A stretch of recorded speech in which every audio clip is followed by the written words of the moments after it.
Of these, I got a little obsessed with mine. In fact, I got a little obsessed with all my stuff. Have you ever wondered where all the stuff we buy comes from and where it goes when we throw it out?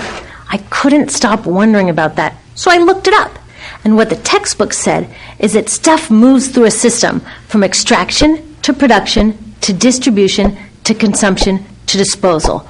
All together, it's called the materials economy. Well, I looked into it a little bit more. In fact, I spent 10 years traveling the world, tracking where our stuff comes from and where it goes. And you know what I found out? That is not the whole story. There is a lot missing from this explanation.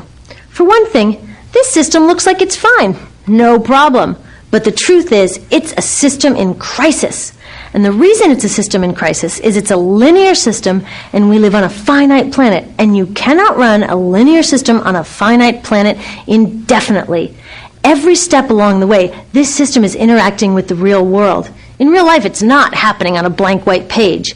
It's interacting with societies, cultures, economies, the environment.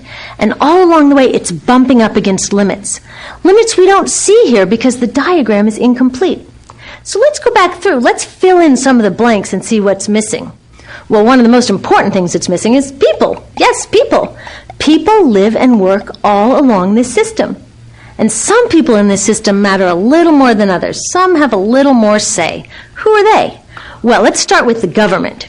Now, my friends tell me I should use a tank to symbolize the government, and that's true in many countries and increasingly in our own. After all, more than 50% of our federal tax money is now going to the military.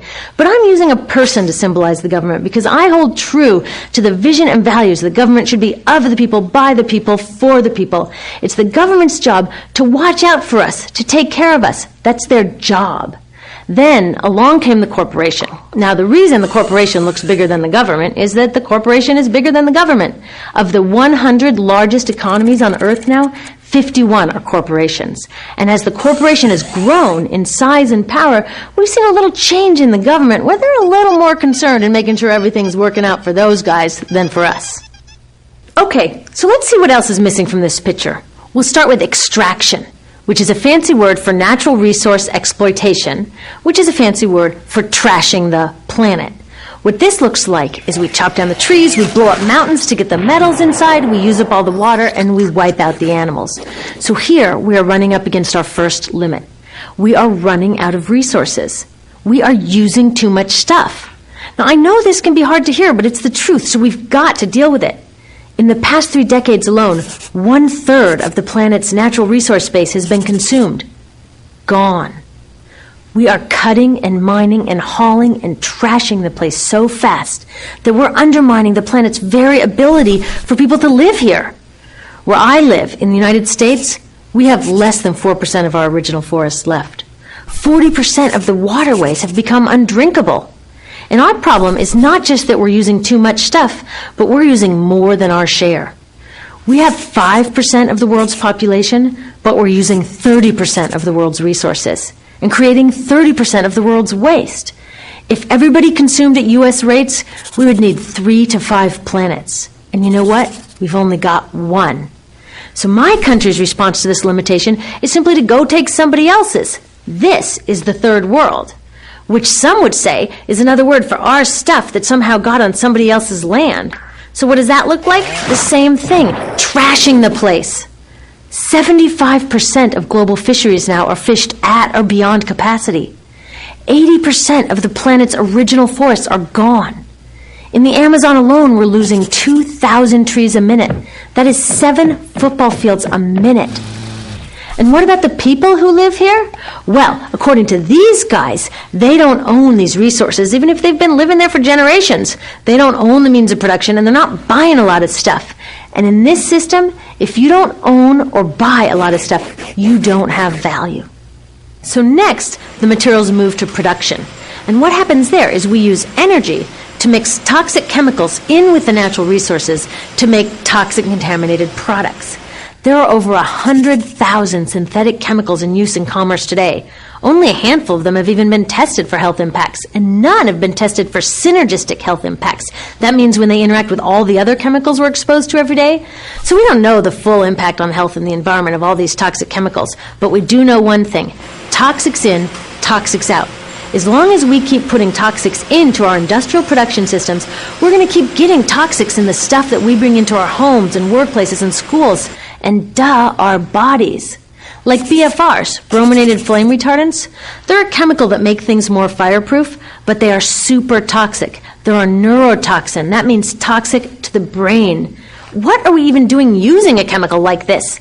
Yet we put it in our computers, our appliances, couches, mattresses, even some pillows. In fact, we take our pillows, we douse them in a neurotoxin, then we bring them home and put our heads on them for 8 hours a night to sleep. Now, I don't know, but it seems to me in this country with so much potential, we could think of a better way to stop our heads from catching on fire at night. Now, these toxics build up the food chain and concentrate in our bodies. Do you know what is the food at the top of the food chain with the highest level of many toxic contaminants? Human breast milk. That means that we've reached a point where the smallest members of our societies, our babies, are getting the highest lifetime dose of toxic chemicals from breastfeeding from their mothers. Is that not an incredible violation? Breastfeeding must be the most fundamental human act of nurturing. It should be sacred and safe. Now, breastfeeding is still best, and mothers should definitely keep breastfeeding, but we should protect it. They should protect it. I thought they were looking out for us. And of course, the people who bear the biggest brunt of these toxic chemicals are the factory workers, many of whom are women of reproductive age. They're working with reproductive toxins, carcinogens, and more. Now I ask you, what kind of woman of reproductive age would work in a job exposed to reproductive toxins except for a woman with no other option? And that's one of the beauties of this system. The erosion of local environments and economies here ensures a constant supply of people with no other option. Globally, 200,000 people a day are moving from environments that have sustained them for generations into cities, many to live in slums, looking for work, no matter how toxic that work may be. So you see, it's not just resources that are wasted along this system, but people too. Whole communities get wasted. Yep, toxics in, toxics out. A lot of the toxics leave the factories in products, but even more leave as byproducts or pollution. And it's a lot of pollution. In the U.S., our industry admits to releasing over 4 billion pounds of toxic chemicals a year. And it's probably a lot more because that's only what they admit. So that's another limit, because yuck, who wants to look at and smell 4 billion pounds of toxic chemicals a year? So what do? Move the dirty factories overseas, pollute someone else's land. But surprise, a lot of that pollution is coming right back at us, carried by wind currents. So what happens after all these natural resources are turned into products?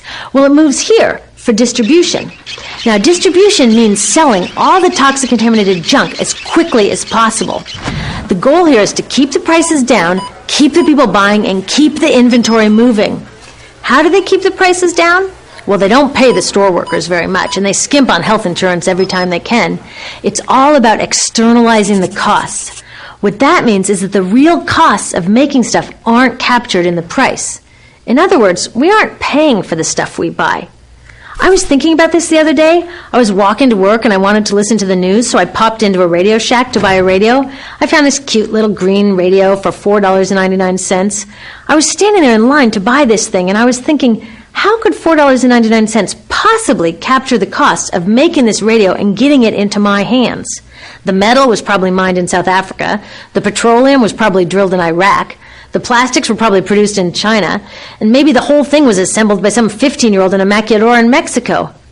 $4.99 wouldn't even pay the rent for the shelf space it occupied until I came along, let alone part of the staff guy's salary who helped me pick it out, or the multiple ocean cruises and truck rides pieces of this radio went on. That's how I realized I didn't pay for the radio. So who did pay? Well, these people paid with the loss of their natural resource space. These people paid with the loss of their clean air, with increasing asthma and cancer rates. Kids in the Congo paid with their future. 30% of the kids in the Congo now have dropped out of school to mine coltan, a metal we need for our cheap and disposable electronics. These people even paid by having to cover their own health insurance. All along this system, people pitched in so I could get this radio for $4.99, and none of these contributions are recorded in any accounts book. That's what I mean by the company owners externalize the true costs of production. And that brings us to the golden arrow of consumption. This is the heart of the system, the engine that drives it. It is so important that protecting this arrow has become the top priority for both of these guys. That's why after 9/11, when our country was in shock, and President Bush could have suggested any number of appropriate things, to grieve, to pray, to hope. No, he said to shop. To shop!